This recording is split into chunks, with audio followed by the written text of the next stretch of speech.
Another day, another 20 prospects. It's the call up. I'm Aram Layton. He's Jack McMullen, and we've got prospects number 60 to 41 as we continue to truck through this Just Baseball Top 100 prospect update. Jack, your minor league season's officially over. We're pivoting now to Arizona Fall League and playoff baseball.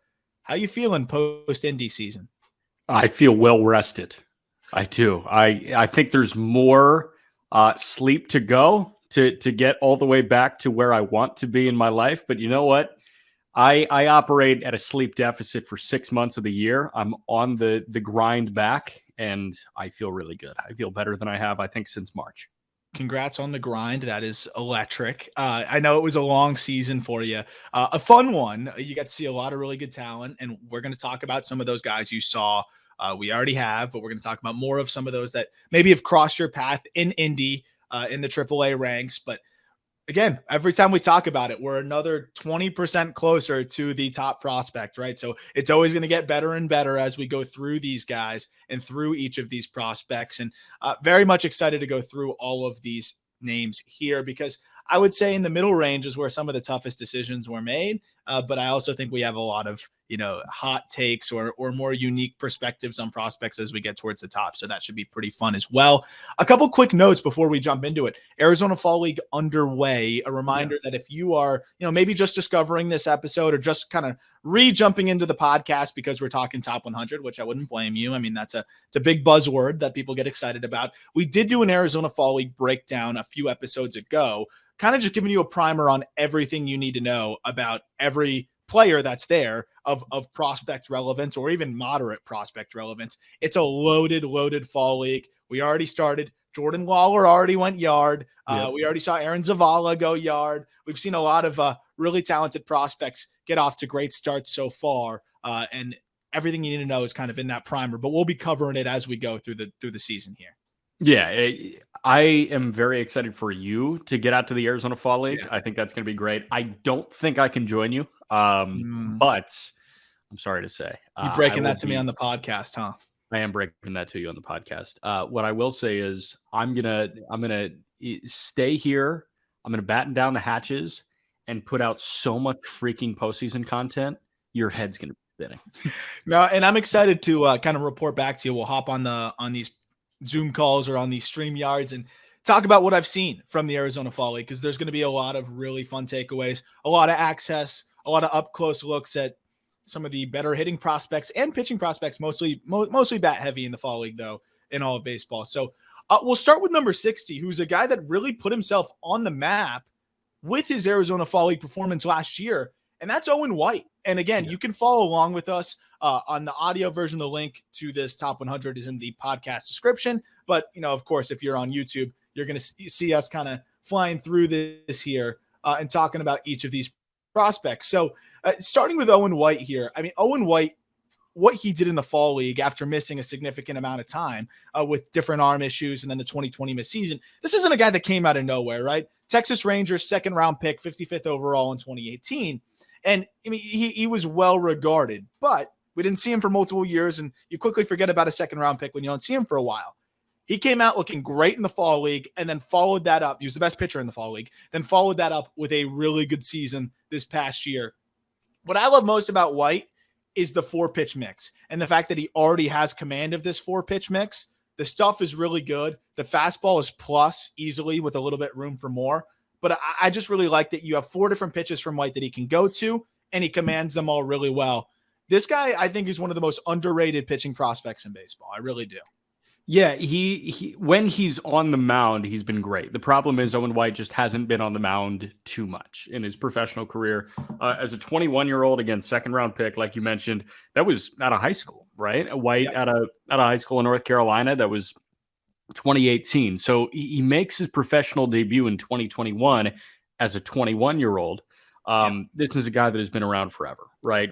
In terms of prospect conversation, if you're a second-round pick in 2018, you've been around for a really long time at this point. And so far, he's thrown 115 and 2/3 innings in his professional career. He was drafted in 2018.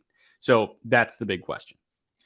Absolutely. And I think he took a big step this year in answering that question by throwing 80 innings. I know it's not the biggest workload in the world, but to see him throw those 80 innings, I think is extremely encouraging. 104 punch outs in those 80 innings, only 23 walks. Again, it's the command that's really impressive. Slider is disgusting. It's a fastball slider combination that you can really trust, that you can really lean on. And then he mixes in a changeup that's above average and a curveball that's average to steal strikes. That sounds like a number 3 starter to me through and through. Like you said, Jack, I think it's really about health. He's one of the safer arms you're going to find in the minor leagues. I'd put a high level of confidence of him being a number 3 or number 4 starter, assuming health is there for him. Big assumption. We can't project health. All I can project is what's in front of me. He took a big step in the health department this year. And in terms of pitching, it's pretty hard to deny what he did. Yeah, 100%, man. What I like about him is, he's not overwhelming with the punch outs. And yeah, like he was 11.5, but he doesn't have to be. And I think the Arizona Fall League last year was a great indicator of that. 29 punch outs in 28 1/3 innings. He walked more guys than you would hope to see, but he kept the ball away from barrels, which is very exciting. And that's pitching as an art form personified, keeping the ball away from barrels. He induces a ton of soft contact.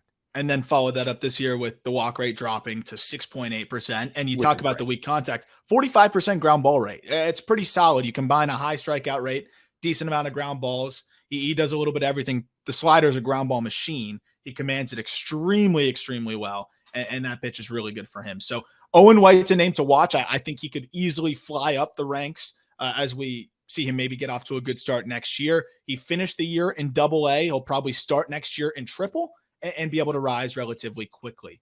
Yep. We'll get to number 59, who this is a guy that, again, now talk about prospect that's been around forever. Oswald Peraza, I feel like we've been hearing about forever, but he's still extremely young with the New York Yankees. Got a chance at the big league level. I think has shown some really good things. I think Peraza, if we're talking about safe, we're in the safe range here prospect-wise. Peraza is another extremely safe prospect. Turned 22 3 months ago, Jack, and already has a big league debut under his belt. Looked really strong in his 15 games. You look at what he did with the Yankees in those 15 games. 333, 422, 410 slash line. The question is how much power is there? I mean, that is definitely a question. He did hit 19 home runs in 99 games in AAA, and he didn't have one home run in those 15 games in the big league. So I think even if he's a 10 to 15 home run guy, it's going to be fine because the glove is darn near elite at shortstop. He's a plus runner. He stole 33 bags on 38 tries this year in AAA. And the field of hit is impressive. I know the batting average a bit lower than you'd like to see, but I think he had a little bit of bad batted ball luck, shook off a slow start. I think he's a comfortably above average hitter with at least average power and all of the complementary tools that you'd want. It's really hard to hit as a 22-year-old in AAA. Even the best 22-year-old hitters are going to struggle in AAA. And he was 21 to start the year. Yeah, so if a 21-year-old in AAA is hitting 260 in 99 games, I call that 300 for a 24-year-old. Right? You know what I mean? He's so far ahead of the curve with what he does. You mentioned defensively. You mentioned the running ability, and he only got caught 5 times. I call him a plus base runner. Absolutely. It feels like the game works slowly for him, which I really appreciate. And I mean, the way you talk about the game working slowly, the way he makes that transition straight to the big leagues and in a big spot, it was like, who the heck are we going to call up? Every Yankee fan is complaining about Kiner Falefa and, Glaber at points and whoever. And Peraza stepped up and was able to fill in when they needed him to. I still think that there's more power in there than maybe he gets credit for. He just hasn't totally tapped into it yet. Again, we're talking about a 21-year-old here that is still getting his feet under him in AAA, and we saw 19 homers there. So I'm expecting him to be an above-average shortstop at the big league level. I think the glove will give him a high floor in that regard, but I think the bat is no slouch. It's going to be interesting to see what they decide to do, the Yankees, that is, because obviously Volpe is your franchise cornerstone, and that is a guy that, face of the franchise shortstop you're hoping is going to be. He's a good shortstop. We'll talk about Volpe and his defense. It's good because his instincts are so good, but Peraza is a potential Gold Glove candidate. So it's very interesting to see how they're going to try to navigate that, because obviously Volpe, you put him at shortstop and you say that's your franchise guy, kind of like we saw with Derek Jeter in the A-Rod situation, not nearly comparing it to that, but Peraza is such a good defender. I do wonder if it's almost like best used to trade him because he should be playing shortstop every day with how good he is with the glove. I can't emphasize that enough. He would get a great return for them. What I would say is you have a fantastic young player and a top 60 prospect in all of baseball here. See if he can fit into your future plans. Just give it a whirl. And if Brian Cashman sees no world in which Oswald Peraza is in the World Series lineup in 2025, then move him and go get more pitching or go get, a speedy outfielder, something like he can get you whatever you want as a headliner of a package. And I think he's just about big league ready. So it should be interesting to see how the Yankees decide to navigate this one with Peraza. If he plays second, he might be the best defender in all of baseball. Yeah. We go to number 58 here and talk about a great defending shortstop. I stacked these guys for a reason. Bryce Turang checks in at 58 from the Milwaukee Brewers. And we talked about him when we broke down the Brewers system, Jack. And he's somebody that I used to be like, not very excited about this guy. Not very excited about this guy. But if there's one write-up I hope people really take the time to read in this top 100 list, it might be Bryce Turang. Because Turang, I spent maybe multiple hours on this write-up just because I was so fascinated by his changes in the box, the adjustments that he's made as a hitter to tap into some more consistent power, to just be a more consistent overall hitter. And then, of course, we're still seeing all those other tools just make themselves very evident. If you notice something about his scouting write-up compared to the other ones, you notice that all of the grades are already where they are, like the future projection would be. For example, 55 present hit tool, 55 future, 50 raw power, 50 present as well, 40 future game power, 40 present. And it goes so on and so forth with the speed and the fielding. It's because he's already tapped into everything here. Yeah. He is already pretty much showing us what kind of player he can be. Is he going to be an MVP candidate? No. But he is one of the safest bets to be an above average regular at the shortstop position, or at least an average regular that I've seen. You talk about the speed and the efficiency on the bases, 34 of 36 on stolen base attempts. Yeah. You talk about the added power. He was somebody that was borderline slap hitter, 13 home runs this season, and a career high in doubles. We talk about finding that more consistency at the plate. His strikeout rate's as low as we've seen it. So this is somebody that, and again, defensively, he's a wizard. I'm a huge Bryce Turang fan. I think he's one of the safest bets to be an everyday shortstop. So Bryce Turang was on a team that was as veteran as you could possibly find for the majority of the year in Nashville. And Sal Frelick got a late bump. Joey Wiemer got a late bump. Esteury Ruiz, once he was acquired, got some time in Nashville. But Turang was in Nashville for the entire year in his age 22 season. And he was in a lineup that featured guys like John Singleton and Abraham Almonte and David Dahl. And this was a Nashville team that finished a game away from winning the International League Championship in Vegas. No surprise. And when I saw Turang play for an entire week nonstop, what jumped out to me was this is a 22-year-old that looks like one of these generic 30-year-olds in AAA. Like, that's just kind of who he is. There is nothing that screams projectable about Bryce Turang. Everything screams he's a finished product. And the finished product is really good. Now, that can be perceived as a very bad thing that, he's a finished product at age 22. Like, how much more can you dream on? I'll tell you what you have in front of you is very damn good. And he's one of those like lower ceilings compared to a lot of guys in the top 100, but one of the highest floors. It feels very McLean here. Feels very Spencer Steer here.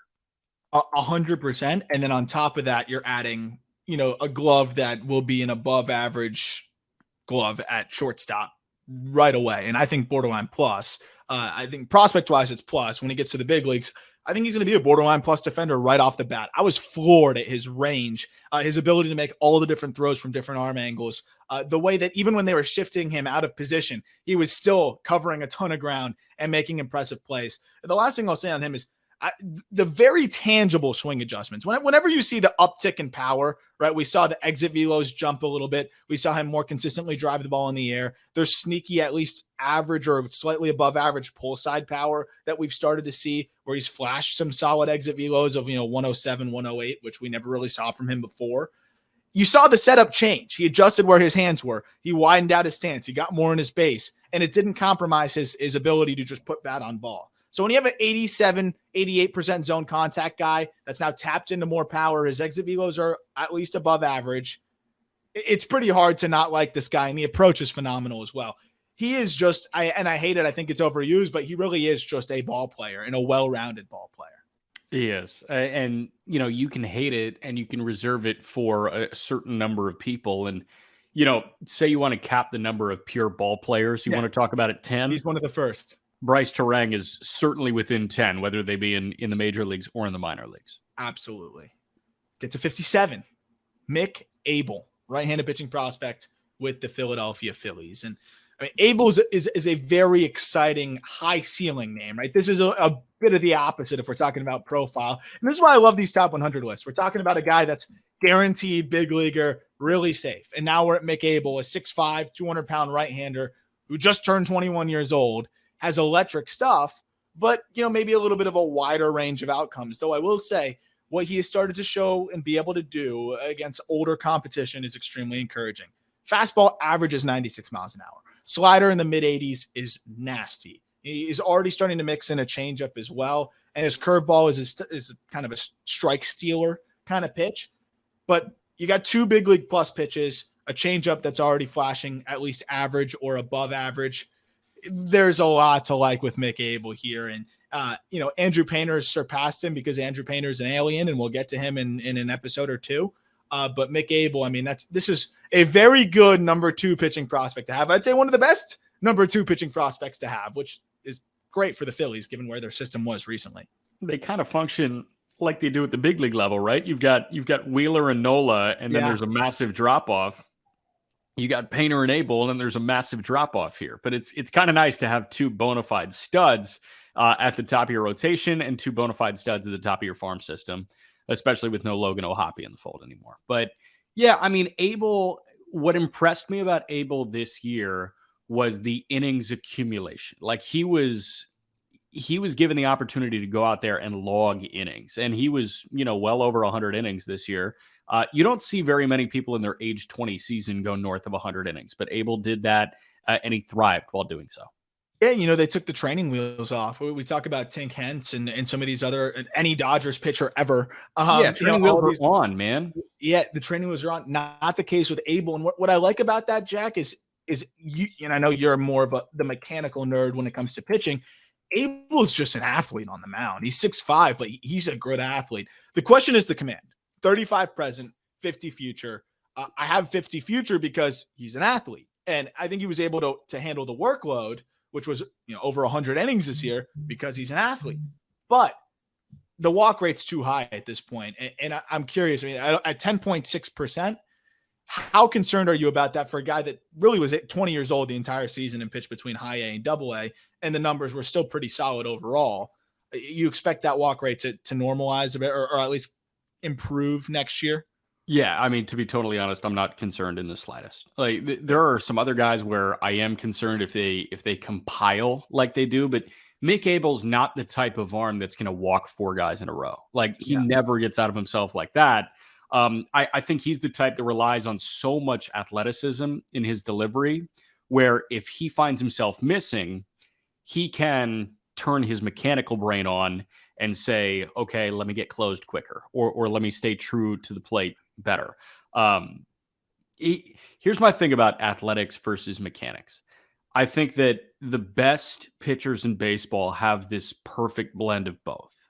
And there are high school pitchers with a 5 ERA in Connecticut that have really good mechanics. You can teach anybody really good mechanics. Yeah. When I was a high school pitcher hitting 80 on my best day, I had really good mechanics. Yeah. That does not matter. The Phillies are not looking at me if I have really good mechanics. What they look at are the freak athletes where they hope that they can tap into more mechanical understanding. And that's exactly what I think Mick Abel is doing here. You need athleticism to be a professional pitcher. You need a combination of athleticism and mechanically sound technique to be one of the top pitching prospects in baseball. And I think Mick can do both of those. And I mean, sneaky 6'5", right? And we talk about how hard it is to control all of those long levers as a young pitcher when you're 6'5". That's something that I think he'll continue to get more comfortable with, and I think you hit the nail on the head there. A name definitely that, I mean, if he gets off to a hot start, I assume he starts in Double-A again next year. If he gets off to a hot start in Double, we're seeing him probably shoot up with as much helium as any pitching prospect really in baseball, because we already know that the talent's there. It's just, can he put it together enough? And he was just on the cusp of doing that this year. Yeah. We'll get to number 56 here. And this is one of my favorite guys in baseball, name-wise, swagger-wise, and also just the way he handles the bat. Adael Amador, shortstop prospect, Colorado Rockies. We've talked about him on here a little bit. This kid is awesome. We made a eBay TikTok for him, and I'm going to mention his cards prices as well, because I still think it's a great buy. And it's a guy, his cards are definitely one that I've scooped up. The prices have gone up, so I wouldn't say, buy a ton, but I still think it's a pretty good purchase. But before we get to that, like, Amador is a really well-rounded baseball player that just continues to hit ahead of his years. And I don't know what the Rockies are doing, because we know they're not very analytically driven. We know that they, do things a bit differently. They keep finding these guys. We talk about Tovar. Amador looks like he's kind of cut from the same cloth. Doesn't quite have the defensive, I would say, incredible Gold Glove ceiling that Tovar has. He might move to second base, where then he could potentially be a Gold Glover, but he's a good defender at shortstop. The bat's what stands out, though. We're talking about a switch hitter who in low-A this year as an 18-year-old for a good portion of the season hit 292, 415, 445 with 15 pumps, 26 stolen bases, and he walked more than he struck out, Jack. 12% K rate, 16% walk rate. You can't like an offensive profile more than that. This dude doesn't strike out. Like, I love his offensive profile, and I don't want to say he's safe because he's 19 years old and he did it playing on the moon in Spokane, but Amador, like, what he does with the bat is as surefire quick climber as you're going to find in a teenager in minor league baseball. Like, he is the only thing that concerns me is he got caught a lot on the base paths. Like, that's the only thing. I'm fine with the teenager being crazy aggressive. Yeah, and I would say, I don't think he's going to be a 30 bad guy. I'm glad you brought that up. I was looking more at the run, and I see a 55 runner more than a 60 runner. So that's a guy that could still swipe 20 bags efficiently, but it's not someone that can run every single time like a Esteury Ruiz and feel like they're going to get it every time, right? You got to pick your spots if you're not a plus runner, or even like a Turang level runner. We see he's super fast and picks his spots well. Amador will get there, but you're right. I mean, getting caught 12 times on what was it? 26 stolen bases, caught 12 times. Was that what the breakdown was? 26 stolen bases, caught 12 times. Yeah. Yeah. So, I mean, that's not going to fly, but you look at the rest of his game, you talk about the moon. And I think that's an interesting aspect of this here, because he did hit 15 home runs. And I think he does have some room to physically fill out still and tap into more power. His exit velos are average for the most part. What really stands out to me is the hit tool. 90% zone contact this season as a switch hitter is phenomenal. You look at the left side and the right side, pretty consistent. Left side, 815 OPS. Right side, 861 OPS. This guy was pretty consistent all year long. My question is, how much do you think that power was aided in low-A in Spokane, when we're talking about a guy with above average power, good feel to hit, did hit the ball on the ground a bit. So, like, I am wondering if we're going to see a power tick down in high A potentially next year. Yeah, I guess my question is, does it matter? Because you think about the club that he's going to debut with, and you think about that ballpark that he's going to call his home ballpark. So yeah, no, I guess it doesn't matter. If he's hitting in this environment with power, you'll hit in that environment with power. Yeah, my thing is, like, if he's 19 and he's playing all of his games in thinner air, when he's 24 and he's playing half of his games in thin air, I think that he's going to fill out enough to keep that 15 homer mark as a 19-year-old, around 15 homers when he gets up to the major league level. I don't. And I so think many that doubles, so many doubles. I think that as you see this guy physically mature, it's going to hedge the environment getting tougher. It's funny too, because it's a great point. Last thing we'll say on Amador and is when you talk about how spacious it is at Coors Field. And he is going to be a plus, maybe even better than plus hit tool guy, because switch hitter with 90% zone contact already, like that's something that environment, it doesn't freaking matter. Zone contact is zone contact. If he can spray the ball, and we know that he's not a slap hitter, right? He at least has average power at the very, very least with a plus feel to hit. He's going to be just wearing out those gaps and have plenty of doubles. I like those kinds of guys for the Rockies. We know they're going to find their CJ Crones. It's not hard to find those types of dudes. No, not at all. Finding the plus hit tool guy that's going to switch hit and be your number 2 hitter, kind of like Tovar Tovar obviously has more power and a little bit more dynamic ability to him. That's why he's way up higher. Yeah. I love having these guys in your system. And Amador, you talk about, relatively safe. We can't say a guy has a fully safe profile in low A, but we can only evaluate him on what he's done. And if you look at low A hitters, there's very few guys that have 90% zone contact, especially as switch hitters, and at least are flashing average exit velos.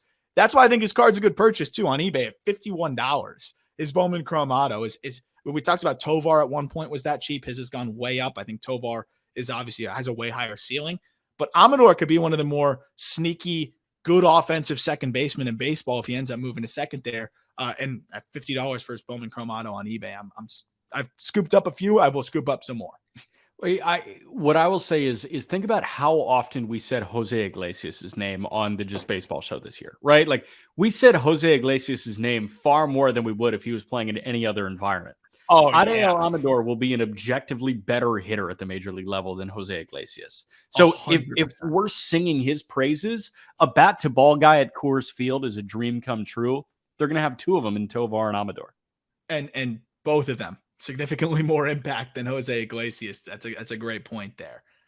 55, Harry Ford, catching prospect with the Seattle Mariners. And, oh man, I love Harry Ford. We talk about the catching curse, the high school catcher's curse. Don't draft a high school catcher. They never pan out, blah, blah, blah. I get it. The track record speaks for itself. Harry Ford was the exception to that because you can really fall back on him being a center fielder. Like, imagine drafting a catcher so athletic that if it doesn't work out behind the dish, you can fall back on him being a center fielder. I think it's going to work out behind the dish. I've been really impressed with the improvements that he's made. He's one of the best defensive, most athletic catching prospects we've seen maybe ever. Yeah. And we're seeing him already make improvements back there. But how about the bat? He had a really good offensive season this year. And Ford was one of my favorite guys in the draft. I thought he was one of the steals of the draft in 2021. And I mean, he's off to a great start so far. He's from Atlanta. I need to know why he qualifies to play for Great Britain in the World Baseball Classic. He's a citizen. He's a dual citizen. That's all I know. He's a dual citizen. I was just thinking because his name is Harry. Like maybe like that's a British enough name where they were like, yeah, you know what? Let's do it. No, I mean, he's a freak, dude. And the biggest thing for me is not only does he steal bags, not only does he hit a billion doubles, he walks constantly. I mean, he hit like 270-ish, but he had about an 150-point jump in batting average to OBP. Hit 274 in 104 games with Modesto with a 425 on base. Yeah. Man. 14% chase rate.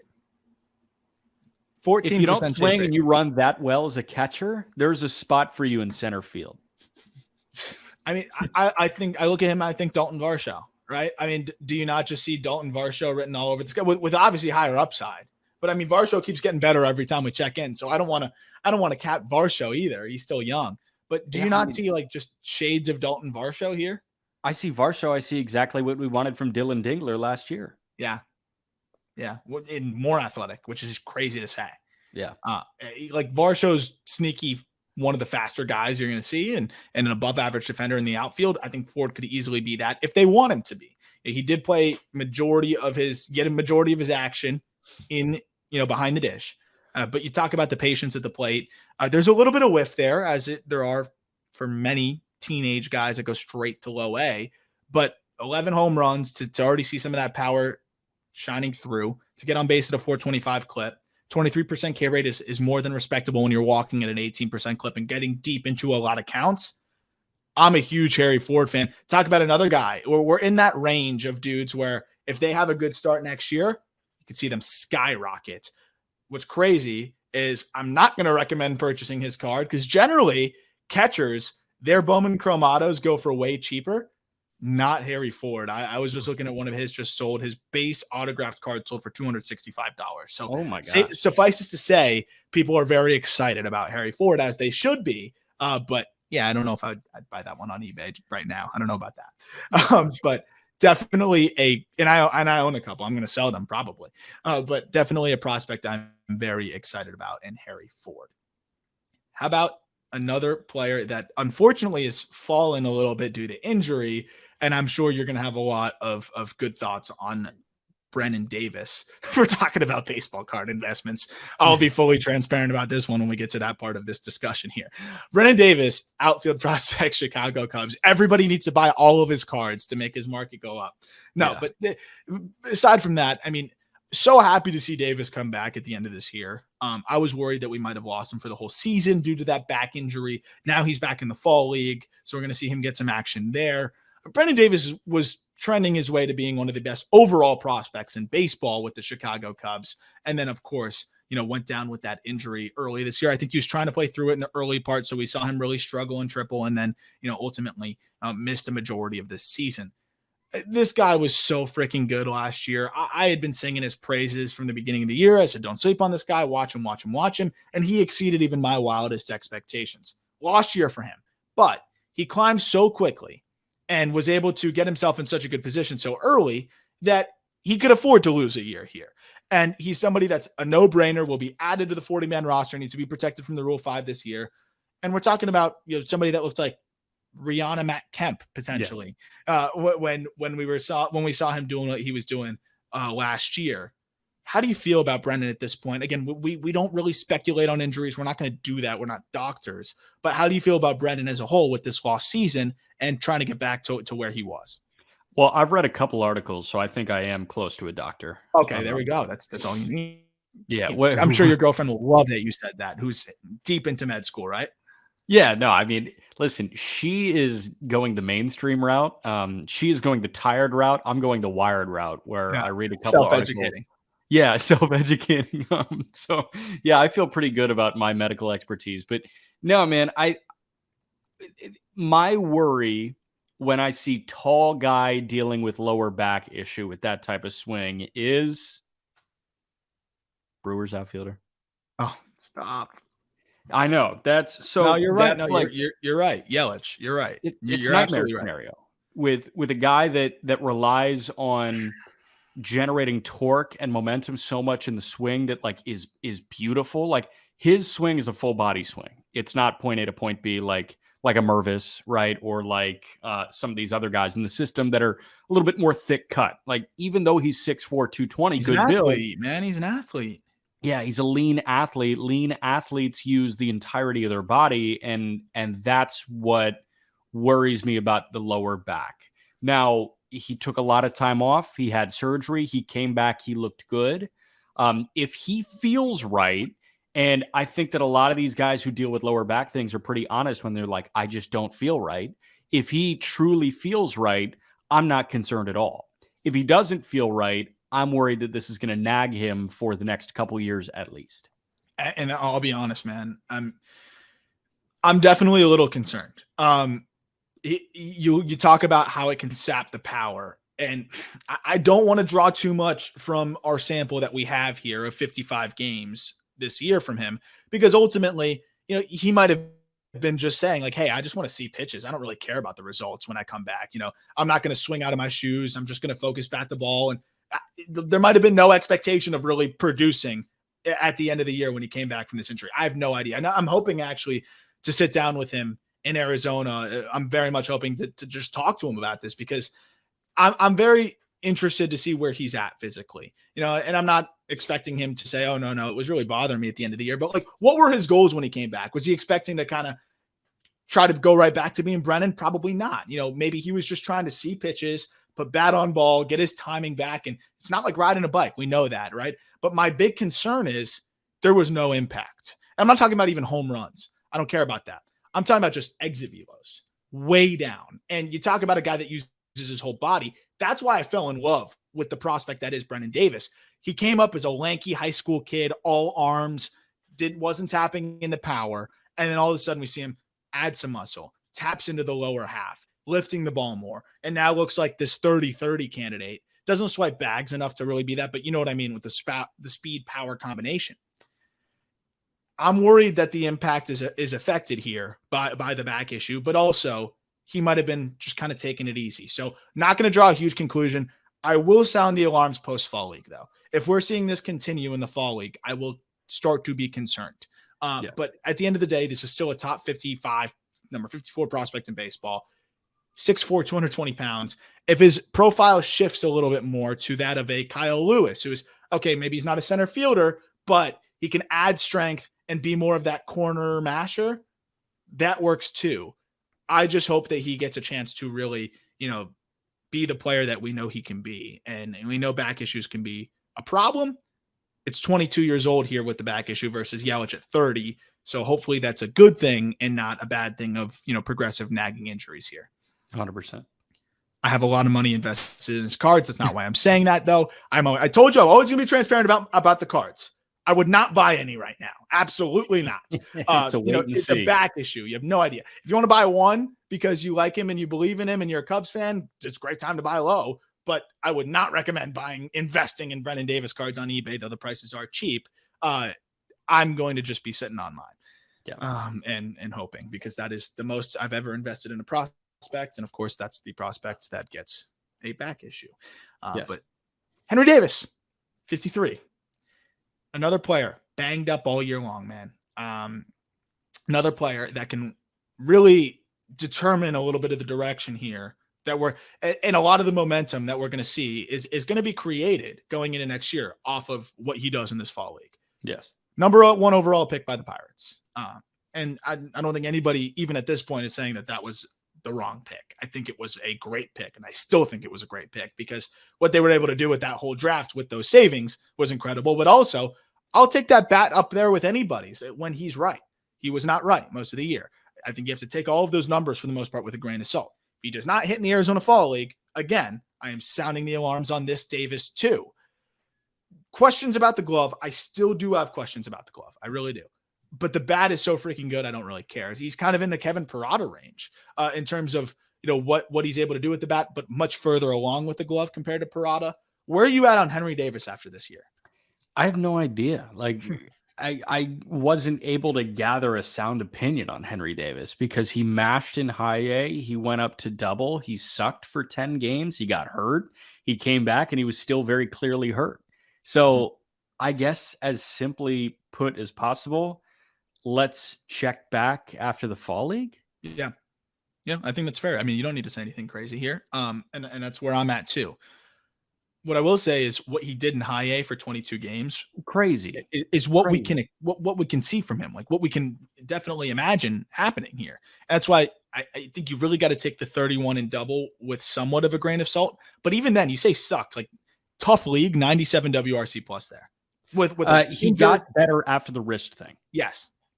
And how much have we talked about how much wrist injuries really affect these players? My question is defensively. One of the best arms you're going to see behind the dish. Freaking hose. Yeah. But really didn't throw guys out at that high of a clip. Didn't get that many chances. Only get, I think, 30-something chances. He only threw out 4 attempted base stealers on 29 tries this year. I don't know if that's slow pitchers to home plate. Obviously there's a lot more that meets the eye. We'd have to watch every stolen base attempt, which I admittedly did not do. I watch a lot of random things and queue up a lot of video, but I did not do that. I did see some improvements in the receiving and blocking department. I did. But I mean, what do you think about him as a catcher at this point? I mean, even if he's average defensively or slightly below, the bat is so good, but they've got Endy Rodriguez there now too, who looks really good defensively, but also can play all over. I could imagine some sort of like timeshare behind the dish with 2 guys that are capable of playing different positions. They're going to be in the lineup every day if they continue the way we think they're going to. We're going to get to Endy Rodriguez. I think actually next episode, he will be the last guy just missing the end of this episode. But you imagine, I could see a world, again, we're talking about like the Dalton Varsho thing, where Endy Rodriguez and Henry Davis are splitting time behind the dish. And then when Rodriguez is catching, Davis plays first or DHs. And when Davis is catching, Rodriguez plays anywhere the hell you want him to play. Is that kind of what you see too?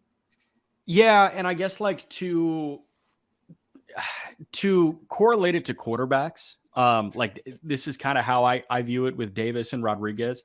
Yeah, and these are gold standard, and I'm not trying to draw any comparisons talent wise, but it's a Josh Allen, Tom Brady thing where they are the top two quarterbacks in the NFL.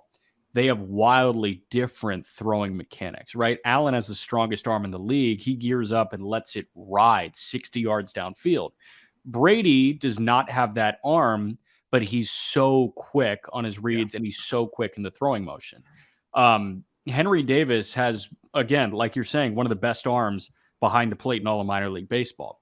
But if it takes you a million years to get it out, it doesn't matter if you throw the ball 96 miles an hour to second base. Yeah. So he's got to adapt some of that Brady type release to find the best of both worlds. I think he's got room that he needs to grow defensively in order to let that arm truly work to the best of its ability.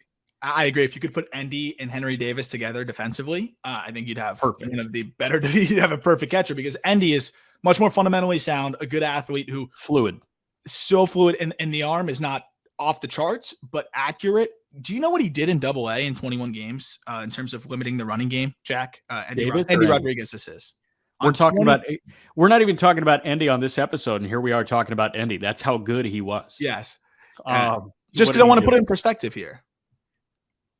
What did he do? 22 stolen base attempts, and he cut down 10. Oh my gosh. That's incredible. So Davis, obviously not there. Again, it could be a circumstance thing, but again, we're talking about Double A here. That was Endy working with, you'd assume, the same pitchers for the most part. Yeah.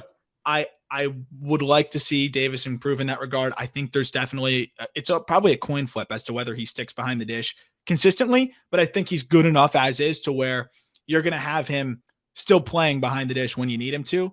And it just depends on who your other catcher is. Having Endy there will make it interesting. It's all about the bat. And I think this bat could be 30 home runs and a pretty solid batting average. I do believe in the bat to ball skills for him on an orthodox swing, but it just works. Yeah.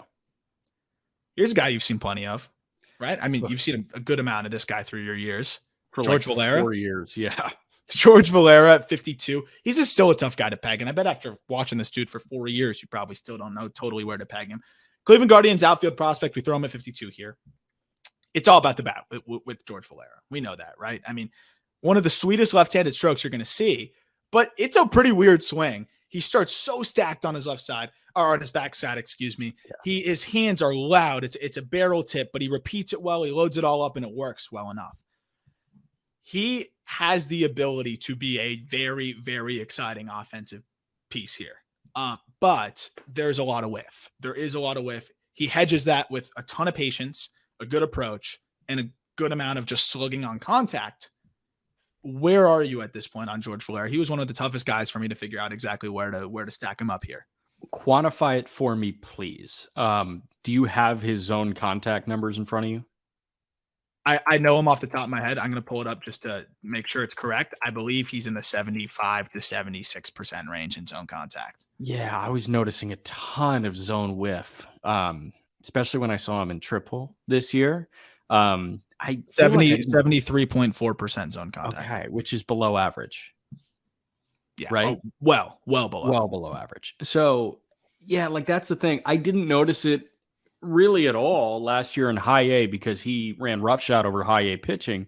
But this year in triple A, I noticed like so many guys with low 90s fastballs, if they were belt high or above, I mean, he was swinging well underneath it. He's going to be a low ball masher.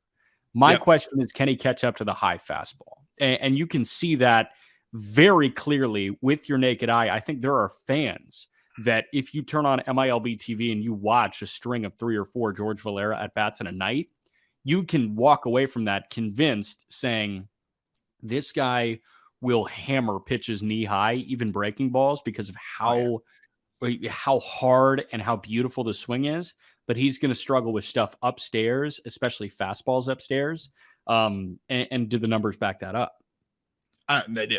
And it's kind of that, it's funny. It's that Francisco Alvarez level of whiff at the top of the zone, But the difference is Valera doesn't chase it as much. So that's the one thing that's encouraging. He has definitely been better at limiting the chase on those high fastballs. And we've talked about it enough. You can have holes in your swing when you are a power guy and still be a very productive player. You don't even have to be Joey Gallo, right? Like you can be a guy that still hits 250, 260 when you avoid swinging at those pitches, dare the pitcher to locate a fastball at the top of the zone for strike, and just acknowledge that that's your blue zone, and I think that's something that Valera has shown flashes of doing, but then when he's going wrong, he's chasing those pitches more and more and more. And I think he's naturally going to be an extremely streaky hitter. He's naturally going to be a guy that hits a ton of home runs, especially to his pull side. What amazes me the most with Valera is I watched him hit some backside home runs, the other way, like just bat flip, pimped it like down the other foul line. And I'm like, dude, this guy knows off of his bat that it's gone oppo like that. Like that just shows you the feel that he has to lift. He knows what kind of power he has. I think he's going to find a way to be productive, but it's hard to dream on a huge ceiling here when you have that kind of whiff. I mean, I'd venture to say of all the prospects in this top 100 list, I don't know if anybody else really has a zone contact rate below 75%. No, I think this is the type of guy that the pendulum could swing very drastically in either way. He could be, a superstar with 40 homers, or he could be a guy that's super frustrating and gets blown up at the top of the zone constantly. Correct. It does help that he doesn't chase, and that's the last thing I'll say in Valera. 19% chase rate. You see that kind of manifest itself through the walk rates, but he used to walk like 20% of the time in high A. It's not going to happen against more advanced pitching. Still walks at a very healthy clip, 12% in AAA. But if you're striking out 25, 26%, you better hope it sticks right there at the big league level. And if it gets up to 33, 34%, and you're walking at a 12% clip, a lot of pressure on the bat to consistently produce power. And then that's where you start expanding. And then it becomes just this endless cycle of just digging yourself a hole. So it'll be interesting to follow. But what I will say about Valera, 21 years old, and we talk about, giving these guys the benefit of the doubt when they're producing as 21-year-olds in the upper minors, Valera has a lot of time to figure this whole thing out. There's no rush. He could repeat AAA next year and continue to get better and better and better and try to shorten up that swing a little bit. Yeah. 51, Ken Waldichuk. He entered this season at 100. And this is one of the dudes that I think, Oakland A's, by the way, one of the dudes that I think I got the most like, wait, you threw him in the top 100 when he was on the Yankees. And I've just always liked Waldichuk. And he pitched his way into becoming one of the main pieces, arguably the centerpiece, in the Frankie Montas deal. Southpaw throws super funky, very hard to pick up. Fastball is nasty. Slider is really good. Changeup, though in a vacuum is an above average pitch, plays up to borderline plus because of the way it works off of his fastball and his ability to tunnel. Waldichuk, he's shown flashes at the big league level now of looking like a really, really good pitcher. He's also, struggled with command issues through his minor league career and even in the early parts of his big league career. But I think Waldichuk screams. I've given a few funky lefties, Gasser, kind of that Trevor Rogers comp, but I think Waldichuk was the first guy I ever gave that funky ability to, repeat your arm slot, make it difficult to separate the fastball and the changeup, and a big reverse splits guy as a result. But now the improvement of the slider has made him really safe as a sticking rotation guy for me. Yeah, I think that the biggest thing that Waldichuk did this year was the slider. And I don't think it's particularly close because I think that he can still survive with the fastball slider, even if the changeup isn't necessarily working off of the fastball.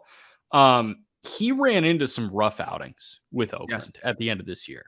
And I think he's ready for the major league level. I think he's the oldest guy on this top 100 list. He's got to be. He's got to be. Yeah. So, if he's the oldest guy on this top 100 list, that, it's time for him to be in the bigs. I think he's 25 years old right now. Yeah. It's time. He's going to be in the Oakland A's rotation for the entirety of next year. I think that he will be much, much better than the 6.18 ERA he put up in 6 starts with Oakland. His FIP checked in at about 4.5. I would say this is where I buy the peripherals as much as anyone, because you look at the walks and a lot of the things he's done. I do buy what we're seeing in the peripherals. Yeah. So 4.66 FIP. I think we could look at a 4.5 ERA for Waldichuk next year and his true rookie season. And then keep building off of that, which is why he's a top 100. I think we see high threes ERA guy when he gets, settled in. He's a major league starter with plenty of strikeouts, who will show flashes of looking like a number 3 or number 2 guy when it's really on. And I think he just did that in his last start. See what he did to the Seattle Mariners? In 5 innings in Seattle, 3 hits, 1 run, 2 walks, 8 Ks. Yeah, he carved. That, and that's against a playoff team. So we know what he's capable of. It's about the consistency. What I like is the built-in deception, I think, gives him a higher floor. The fastball gives him a really high floor. He can lean on that pitch 60% of the time and I think dominate guys. And then he also is able to mix in that change-up slider, steal some strikes with a curveball. Waldichuk's going to be a really solid big league starter for a long time and a safe bet, but command's going to kind of dictate his ceiling. Get to Max Meyer at number 50, Jack. And I'm excited for you to talk about him more than I'm excited to talk about him. Marlins right-handed pitching prospect finally got called up this year. I know Marlins fans were pounding on the table for this to happen. And unfortunately, shortly after he gets promoted, goes down with Tommy John surgery. This was a concern given how, anybody that throws hard and any pitcher really is a concern for Tommy John surgery, but he throws a lot of sliders. And generally speaking, that, makes you maybe a little bit more susceptible, but I'm kind of glad he got it out of the way now because this is somebody that, he's going to throw a lot of sliders and he's going to dominate guys with sliders. I really think Lance McCullers is the fair comp of how much he can lean on the breaking ball and still be able to get outs. Like he could throw it 60 times in one start and he will still get outs. That's how good the slider is. I have a 70 present, 80 future on it. Fastball is just rough though. Like it is the weirdest fastball I think I've ever seen. It might be so dead zone though that he might be able to get away with it. Like it just drops straight down. Changeup was vastly improved this year. And I think that was a big X factor. That pitch started to flash much more above average. Command looked really good, but I don't know. Where are you at on Max Meyer? Because I've been talking about this guy for like 4 years now since the Marlins drafted him 3rd overall. Not 4 years, actually. He was drafted 3rd overall in 2020, but I feel like I've been talking about him forever. Yeah. So, like I'm nowhere on Meyer in 2023 because he won't pitch in 2023. He might, pull the Glasnow and come back at the tail end of the year, but he got hurt a little bit later on than when Glasnow got hurt. So he's likely not to throw at all next year. 2024, I think he's a guy that will need a couple more starts in AAA, a la what happened with Edward Cabrera. That's a guy that major league ready, got hurt, needed some more starts, like broke camp with AAA. Meyer, I thought going into the year that he was cut from the Javier cloth, but I think you're right. He's more cut from the Lance cloth, where the fastball's not good. I thought the fastball was a lot better than it was. And I thought he could be a 2-pitch guy and he could thrive as a starter with two pitches. Now it seems like he's going to thrive as a starter with 1 pitch and he's going to use a fastball as a taste breaker from the slider. And that's terrifying because if the slider's not on, then he's going to get blown up. I think my confidence level drops in Max Meyer if the fastball is as sucky as you're telling me it is. Well, I sent you the data on the fastball. Yeah, it's not good. It's not good. And you can see, I mean, that's publicly accessible, even from his limited starts. You can go see, the savant data on his fastball. It's dead zone 101. And that's what not to do when throwing a fastball. Him, which is crazy because, but I was actually reading a Fangraphs piece on it. It was excellently written, and I'm again very upset that I don't remember who wrote it. But if you literally search Max Meyer Fangraphs like fastball, it'll come up. They were saying that it's almost so weird that there's not really a comparison. It's not your traditional dead zone because it doesn't have as much of the horizontal break. So it almost gyro drops a little bit.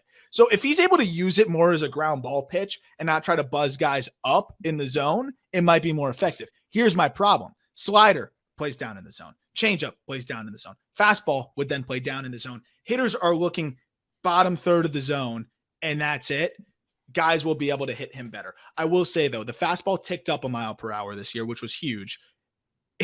And this sounds really, really depressing. But 287, 368, 436 slash on against his fastball this year. It's an 804 OPS. What if I told you that's vastly better than last year? It was Justin Choi that wrote it. Okay. Thank you for that. Yeah. Do you want it? Great job on that, by the way, Justin.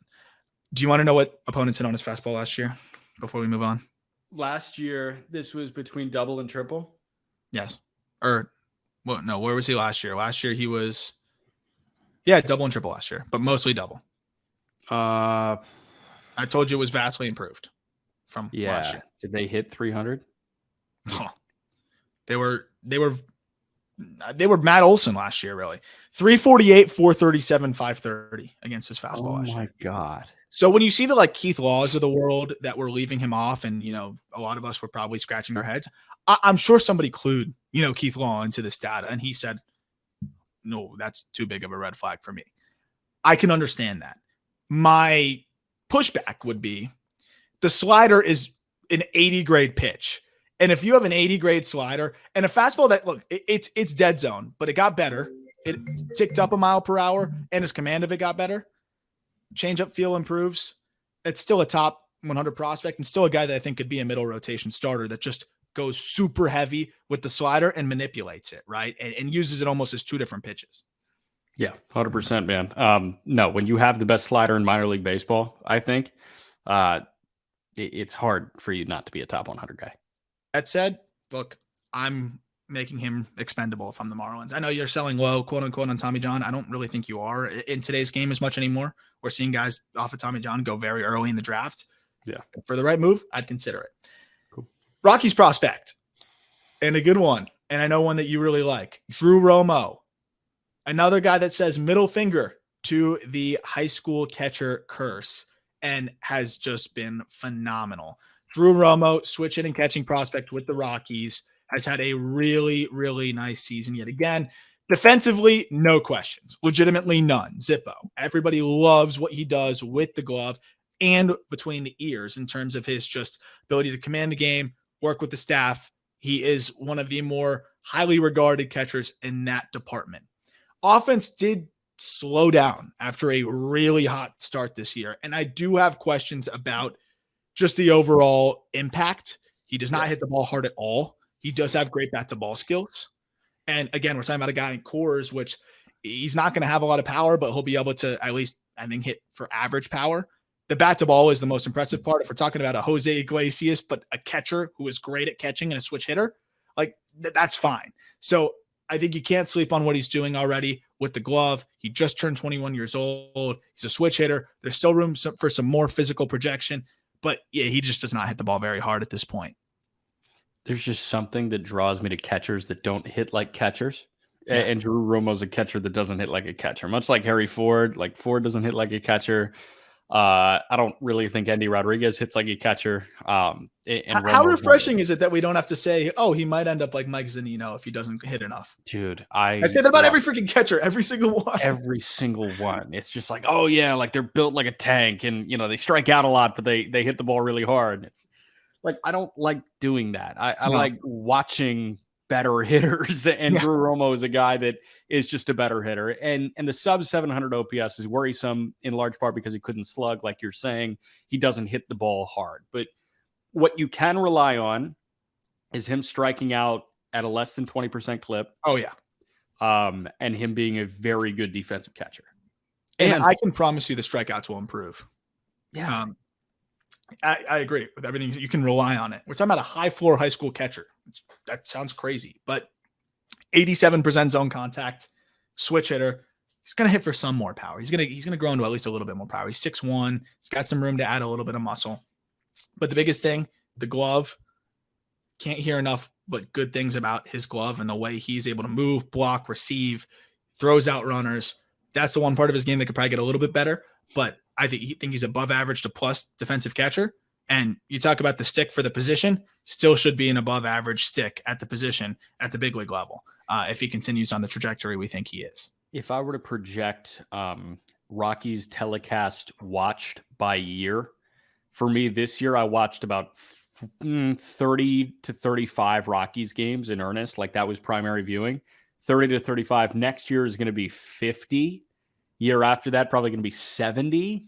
Year after that, they might be. You and I are splitting season tickets the year after that. I think so. Yeah. When Amador, Tovar, and Romo's, I think we're splitting season tickets. And Jaden Hill, and Warming Bernabel. Don't forget Warming. Oh, Warming. Yeah. I love Warming. All right. 48, Brooks Lee. Another switch hitter. Look at all these switch hitters, man. Pretty awesome. Yeah. Shortstop prospect, Minnesota Twins. No freaking clue how he fell to the Minnesota Twins, and no freaking clue how the Marlins didn't take him, but that's not why I'm here. Here to talk about Brooks Lee.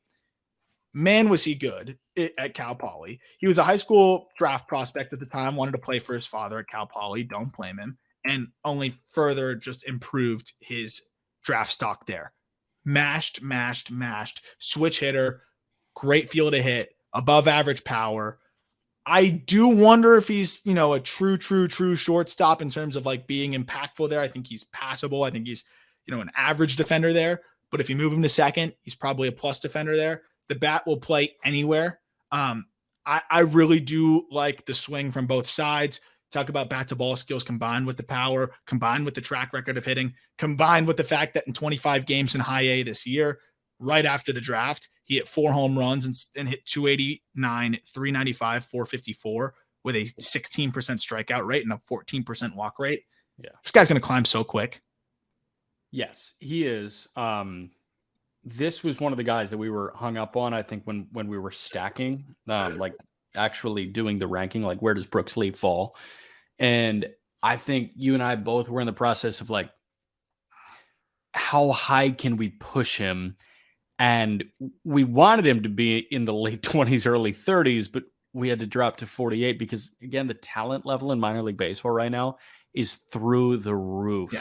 And with how good we think Brooks Lee is, he's only been in minor league baseball for about a month. So when he has an amazing year next year and he finishes with St. Paul next year, he's going to be a top 25 prospect. No, absolutely. And I think there's a little bit of like, how much power is there? How much power is going to be there? I think you can look at 20 to 25 home runs, hopefully. But, I think we need a little bit more of a professional sample size. Yeah, the only way you can tell is by watching minor league baseball. So we need a little bit more time, but this is pretty high to push a guy that wasn't a top 3, 4, or 5 pick, right? Yeah. And that speaks volumes, I think, to where we're at on Brooks Lee and how excited we are about him. Talk about a guy that was recently drafted, Elijah Green at 47. We can only say so much about this guy too, but this was somebody that when you just look at what he's capable of physically, when you look at the athletic bloodlines, you look at just what he could turn into. There's too much to dream on to not have him in the top 50. 5th overall pick, Washington Nationals this past year. I love watching this guy swing the bat. I think his swing is much more simple than people give him credit for. He's pretty physically maxed out, which is fine because he already has plus raw power. He's, trying to learn to tap into that consistently in games. His dad was an NFL tight end. It's very obvious when you see Elijah Green. I was reading some, Jim Callis, right? I love when Jim Callis writes up prospects because he contextualizes it with history. Yeah. And he basically was like, I don't know if we've ever seen a guy this physically imposing as a high schooler in the draft. And, that really resonated with me because I'm watching this guy and I'm like, yeah, wait, who has ever looked like this out of the draft? And the reason why I'm high on him is I think there is with concern, but the bat is further along than I thought it would be. And that's what puts him in the top 50. Yeah.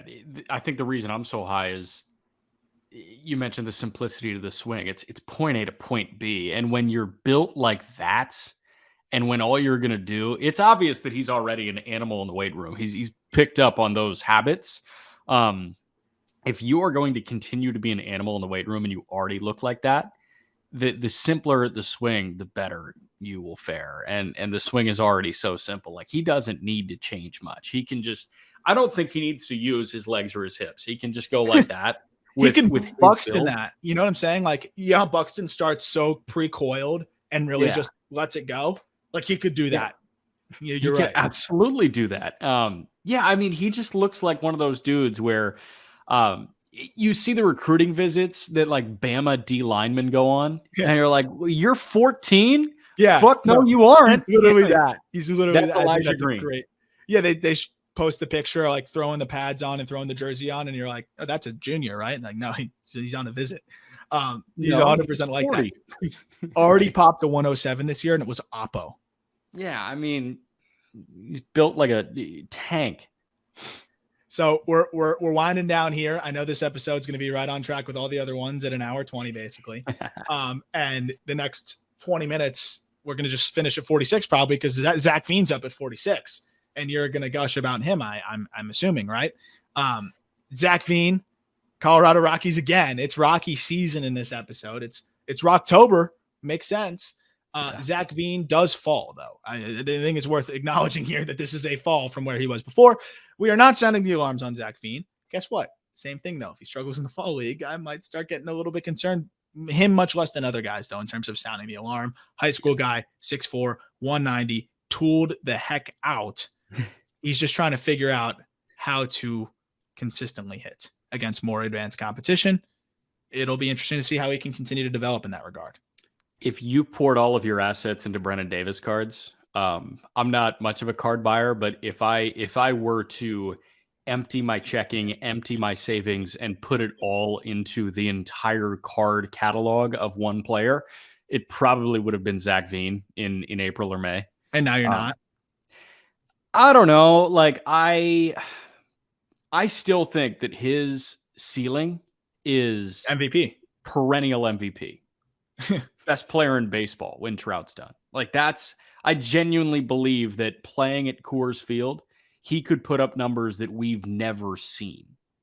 And I mean, acknowledging how possible that is, in terms of like the fact, not how possible, the fact that it is remotely possible is probably, a testament to 46 maybe being a bit low for him. My thing is, the more we see the swing and miss concern, the more of a distant dream that becomes for me. I still think he can be a perennial all-star, but we're talking about like to get to that point, to be that superstar, like the margin for error, you can almost never fail to be that MVP candidate, right? I think he's going to always have whiff in his game. He's going to be so talented and have that elite talent. He'll get away with it enough. But to be that MVP candidate, you got to be able to blend the hit tool and the power and the speed. And the other thing that held me back a little bit, Jack, was the exit velos just weren't quite where I thought they would be, especially when we're talking about the whiff that he has in his game. I was hoping to see a little bit more raw pop. It's not all there yet. It could be soon, but we're still kind of waiting for him to consistently tap into that. He's thin. I think, let him kind of finish puberty. What is he, 21 years old right now? I believe so. Yeah, I mean. No, 20 years old. 20 years old? Okay. As a 23-year-old, like if you were to dream down the road, everybody's age 27, 28 season. Is there a guy on this top 100 more likely to go 50-50 than Zack Veen? Okay, you got to relax. 40-40. Yeah, I think the stolen base is like he had, 50 on 54 tries in high A. He had 5 on 10 tries in double in 34 games. Fuck. Okay, 40-40. Like he's definitely got a 40-40 shot, 100%. I'm just saying, like he can put up video game numbers that nobody else on this top 100. I agree. And look, this is one where we look back and we're like, wow, Aram, you sunk him way too quick. And like you said, 46, still very high, top 50 prospect, very exciting. But the whiff rates combined with one home run in 20 games. I know Hartford's a hard place to hit, but 177, 262, 234 slash line. I know he's 20 years old there, but look at what Tovar did there. Look at what some of the other young guys that are elite prospects did in Double A as 20-year-olds. Even Jordan Lawler, held his own more in Double A. It is worth monitoring that, and that's what kind of had him fall. But I will admit that like this is one that could be like one of the laughable ones where like Aram dropped into 46, and this guy, is an MVP candidate. He has as much upside as anybody you're going to find in this range, and I agree with that. Need to see more consistent contact, and please fill out and tap into a little bit more raw power. Yeah, 100%. Get to 45. And this guy is one of my favorite pitching prospects because he is just automatic quality start. Don't care where I'm pitching. Brandon Pfaadt. He doesn't care if he's on the moon. He doesn't care if he's in the PCL. He churns out innings. He struck out 200 this season. Only got to strike out 200 in how long? I mean, a really, really long time. Pitched in a brutal environment and got outs because he throws strikes. He mixes in 4 pitches. His fastball is good. His slider's plus. His changeup's above average. His curveball's average. And his command is plus with room for more. There's so much to like. And he's 6'4", 210. This guy's going to be an innings eater at the big league level, middle rotation, 200 inning guy, I think, for a very long time. So I'm just kind of like rolling through the year by years, the strikeout leaders. Cavalli was at 175. Again, Pfaadt was at 218 this year. In 2019, let's see, we're loading here. Chris Bubich had 185. So we're looking at least since 2018 as I continue to roll here. I'll keep on looking. Dean Kramer at 178 in 2018. What I love about Pfaadt is he can rely on 4 pitches right now, and they're all good. Yeah, and I honestly, I kind of want to just like toot my own horn on this one, just because I was excited about this line. You ever just drop a bar and you're like, I really liked this bar? Yes. I said he might not have the kind of stuff that will frequent him on Pitching Ninja, but he has above average stuff that will play up thanks to his elite command and overall feel to pitch. The reason why I'll never read my own write-ups in here, but the reason why is I think that sums him up as well as I possibly can. The stuff is above average across the board. It's like those prospects we were talking about hitting wise that are like 50s to 55s across the board. And you're like, this guy's so solid. And then he gets the most out of his stuff. That's what Pfaadt does. Fastball, though, is close to plus. It's 93 to 95 with good movement, and it's ticked up since last year. Slider, lands it for a strike 72% of the time, and that's his best pitch. Love to hear that. We talk about safety. If you could sprinkle some money on a guy to win Rookie of the Year, like, would you not bet it on Pfaadt? Because you just know he's going to be in the conversation by the end of the year, right? Like, you just know he's going to weather the storm and be able to just churn out a lot of quality innings. Would you agree with that? Is Pfaadt not George Kirby of this year? That's a great point. It's a great point, actually. You know, what he lacks in the velo department, he makes up for with 4 pitches that Kirby didn't have. You know what I'm saying? So I think that is a very fair comp in terms of just the safety, with the safety of just being able to translate kind of quickly. Obviously not near with ceiling, but I do like that. So the last time that somebody punched out 200 plus guys in a minor league season, there were 3 of them in 2011. Trevor May as a starter, Matt Moore, and Edouard Cabrera, not Edward. You stopped me on the last. I never heard of Edouard Cabrera. I've never heard of Edouard either. As we know, Matt Moore, one of the most highly regarded pitching prospects in a long time at that time. Yeah. 2011, 13 starts in high A, 13 starts in low A for Edouard Cabrera. Oh, so not even nearly strikeouts. Call me when he does it in the PCL. He made it in 2012 with Colorado. No. Good for him. Brutal. 44. Another Jack McMullen guy. Bo Naylor. Yeah. I'll set the scene as quick as I can, and then I'll just toss it to you. Ridiculous season. Numbers speak for themselves in AAA for the Cleveland Guardians. Catching is improved. Offense drastically improved. That's another write-up I would love for you to, if someone to specifically take the time and read, is this one, because the guy just made huge adjustments in the box. Added more of a leg kick, which is rare to see after a guy has a bad year, but it allowed him to get into his backside and stay there. He's such an athletic hitter. He repeats the leg kick really well, controls his lower half really well, uses the whole field, and I love the new moves. He starts more stacked on his backside, and it works for him like a lot of other big, strong dudes have made that adjustment. Sold on what we've seen offensively. Good approach. Power's there. Bat to ball is there now. He is just all around a great hitter, and the defense has gotten better. This is one of the biggest risers in minor league baseball this season. So it's so funny. If Josh Naylor is built like an NBA power forward, Bo Naylor is built like a 2-guard. It's so funny. Like, take Josh Naylor, but make him a really good athlete, and it's his younger brother. People sleep on the athleticism for sure. Yeah, I mean, he is a really, really good athlete, and I think that he's kind of fitting that modern mold that we talk about with the Romo and a Harry Ford, granted with more power and a little bit more swing and miss and less, of a stolen base threat, obviously. But he's still a 50 runner.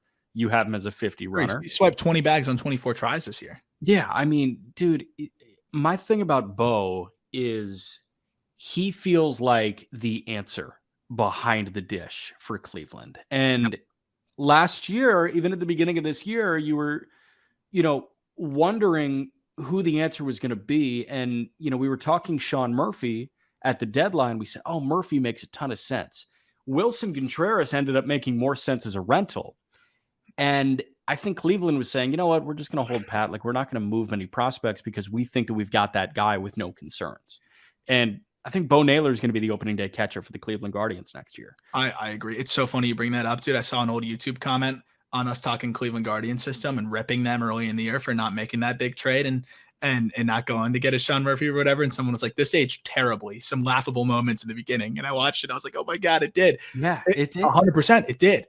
Bo Naylor, they knew what they had here. I think they were really excited about what they were seeing. They were bought into the adjustments, and why deplete the farm system when I think you have a very high chance of translating this player here into an above average catcher at the big league level with athleticism that, he could play all over too. And I love this futuristic catcher, like you said, and he fits the mold just as well as anybody else does.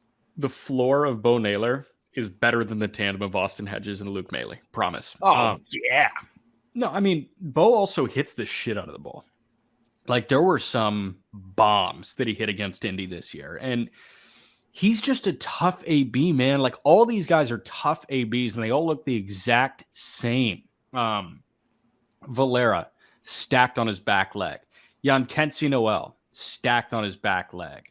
Arias, stacked on his back leg. These are all power guys that get into it more consistently because of that. Because they eliminate that move back. And Naylor, with the swing adjustments, has eliminated that move back, and he's just become, all right, kick and go. Yep. And I think the kick and go is playing into his athleticism really well. I'll read you to support your point here before we move on to the next guy. This was the part of the write-up on the offensive side of things. Getting his lower half more incorporated has helped Naylor hit the ball with more authority, more consistently, seeing his 90th percentile exit velo jump by 3 miles per hour. More importantly, Naylor's improved ability to replicate his swing has helped him improve his zone contact by 8%. 8% zone contact jump is unheard of, plus the exit velo jump. What else do you want to see? Like that's everything you could dream of. I'm not asking you breakout, because there were other guys that came out of nowhere this minor league season, like a Moises Gomez, right? Minor league home run leader. Even Andy Rodriguez relative to what he was before as a prospect. Even Andy. So I'm not asking you breakout. I'm asking you most improved. And Bo Naylor makes the argument for most improved prospect in minor league baseball. He hit $180 last year? I think you're 100% right. With the defensive improvements behind the dish, I think he's the most improved prospect in baseball. I agree with that. I'm with you. All right, we got, 3 more? This is the longest episode yet, I think. Robert Hassell III, Arizona Fall League. Another guy that I'm very much watching closely in the Arizona Fall League. Friend of the show, awesome guy, hard worker, smart player. He did fall because of kind of similar reasons to Veen, but obviously a different prospect. Hassell really struggled after the trade, even in his 10 games in high A and then the bump up to double A. Showed some signs of life, but here's the problem for me, Jack, and this is where I got concerned. Look, I have no questions about the glove and center. I love the speed. I love the intangibles. I love his approach to the game. I think he's a great kid that really knows himself as a player. Here's the thing.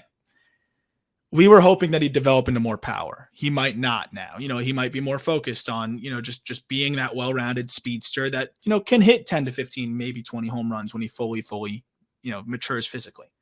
That puts more pressure on the hit tool, which is okay if you hit. He was hitting well in high A with the Padres, 299 batting average, 380 on base, striking out less than 20% of the time. Then I'm okay if you're not impacting the baseball that much. But if you're going to hit 222, 311, 296, I know it's double A and he was young, I'm going to be a little bit more concerned, right?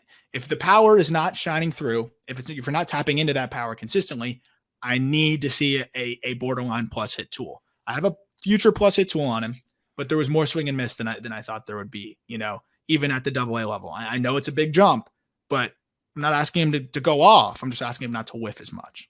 Yeah, I think the big question is he a leadoff hitter or is he a 2-hitter? And I think he's actually a better prospect if he's a 2-hitter, because I view 2-hitters with a little bit more pop. And I think that, he can be a bit more of a run producer in the 2-hole. Now I lean towards him being a leadoff guy, which, a leadoff guy can only be so high. Well, and that's the thing is I'm cool with that if you're going to spray the ball like Bryce Turang, right? But we're talking about somebody here that after he got the bump up, he whiffed a lot, man. He looked lost. We're talking 75% zone contact for somebody that needs to be 88% zone contact, 87% zone contact, or hitting for way more power. Yeah. The batted ball profile, extremely concerning. That said, 21 years old, plenty of time, needs to shore up that lower half, really needs to. He is experimented, he's athletic, and he can get away with some stuff, but he really needs to shore up that lower half.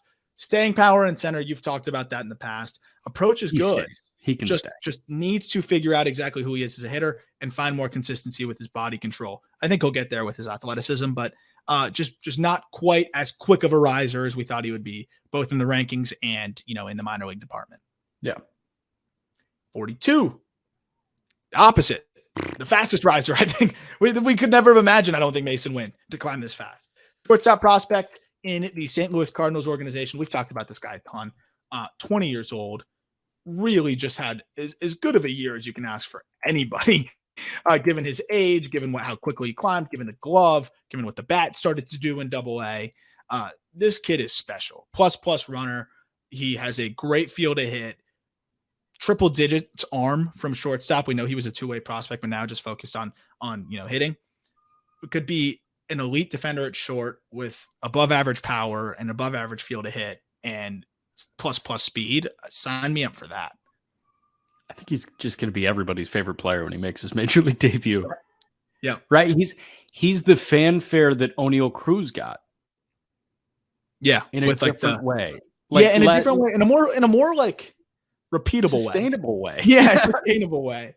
Right. Like you're going to see him make those crazy throws all the time. You're not going to see the 490-foot homers, but you're going to see crazy triple speed. You're going to see, all of this dynamic base stealing ability. I mean, what did he steal this year? It was 43 bags on 48 tries between high A and Double-A, and in Double-A 28 for 33. This guy can run like the wind, can make every play imaginable. And then we saw the power tick up after hitting just 1 home run in 33 games in high A, 11 home runs in 86 games in Double-A. Walked more too. I mean, the more this guy matures, the more exciting he's going to get. And tell you what, man, I do think that he's going to be on the very short list with a guy like Oneil Cruz, with a guy like Aaron Judge, with a guy like Corbin Carroll, for most exciting player to watch in baseball. Yeah, did you see that Carroll triple yesterday? Yeah, dude. The way he runs around the bases. Wynn's going to be able to do some stuff that you marvel like that as well. 5-tool potential with the power probably being fringier, but I think he'll tap into a 20 home run power with the just twitchiness that he has, plus the feel to hit. He really does have a great feel to hit. He can get away with the higher ground ball rates because he's so freaking fast. There's a chance. I have 55 future on the hit tool. There's a chance that after I see a little bit more, that could project toward closer to 60. But I just need a little bit more time before I can give him a plus hit tool in the future. But I'm not ruling it out. No, I mean, there's a chance. So you've got 55 future. Like there is a good chance that he turns into a 60-50 guy, right? Yep. Absolutely. Which with the complementary tools, forget it. Cool. All right. Well, we're at an hour 20 here and we've got one guy left. So let's go for another hour 20 on Sal Frelick, who is the GOAT, I think. Probably one of the coolest guys we've ever met. And also just such a fun baseball player. Throwback of all throwback type of players, but with more power. And I've talked about this. He looks like Stephen Kwan with more power. He actually hits the ball hard, and people don't realize that he has impact here. Brewers outfield prospect who went nuclear after the first month of the season. 70 hit tool, at least fringe average power, which I think is slightly more. I think there is average power here. Plus runner, great defense. This guy's a guarantee.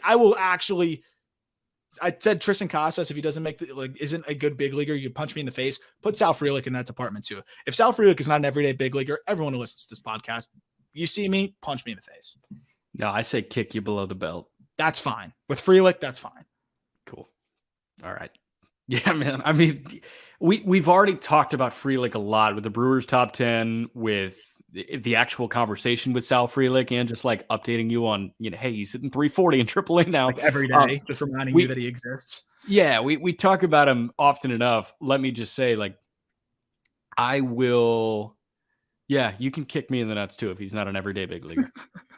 Last thing I'll say on Sal is, again, I want to emphasize the power, because we're talking about a guy with a 70 grade hit tool with dynamic speed and ability to play all 3 outfield spots at a really high level. But what stands out the most for me with Sal is that he actually has hit the ball really hard on a couple, there's been several occasions where you're like, whoa, there's more power than people give him credit for. We saw plenty of 106, 107s, a bunch of 105 exit velos this year. With his bat to ball skills to hit the ball that hard, his 90th percentile exit velo is already better than Stephen Kwan's was and is. I think Stephen Kwan with more power and I think more speed too. That's really what I think you can get here with Sal Frelick. Sign me up. Give me 3 of them. And another one where, to wrap up, you go on eBay, Sal Frelick's Bowman Chrome Auto. I got to buy him. I'll be honest. I haven't even bought him yet with how much I talk about this guy. I have not bought them yet. His Bowman Chrome Autos are going up slowly, but they're still $40, $50, maybe a few that are a little bit more than that. I would scoop those up on eBay as soon as possible because 100%. That is a steal. He's going to be a big leaguer in some capacity, and I think a pretty good capacity at that. Jack, it's been an hour and a half. Could have watched a movie. Any final thoughts? This is better than a movie. It is. I'm having fun. I hope you're not dragged along for too long. 1 to 10, how miserable? For me? Yeah. Like 0. Oh, hell yeah. That's great. Thanks for hanging out with me for so long. Yeah, great conversation. Thank you, listener. Sorry, I would never do this in person. I would only do it on stream. Oh, hell no. I got to look at your face for that long. Listener, thank you for hanging out with us for so long and listening to this whole episode, this breakdown. We got 2 more episodes going as we go from 40 to 21 and then 20. No, wait. Yeah. And then 20 to 1. So we got 2 more episodes here. Very excited to break down the top 40 prospects in baseball. If you have any questions, let us know on the YouTube comments below and I'll get to them. I'll answer any questions you got. Check out the full write-ups on justbaseball.com. Leave us a rating, help us grow the show. Would really appreciate it. As always, thank you for listening. Look forward to talking prospects with you either tomorrow or the day after that.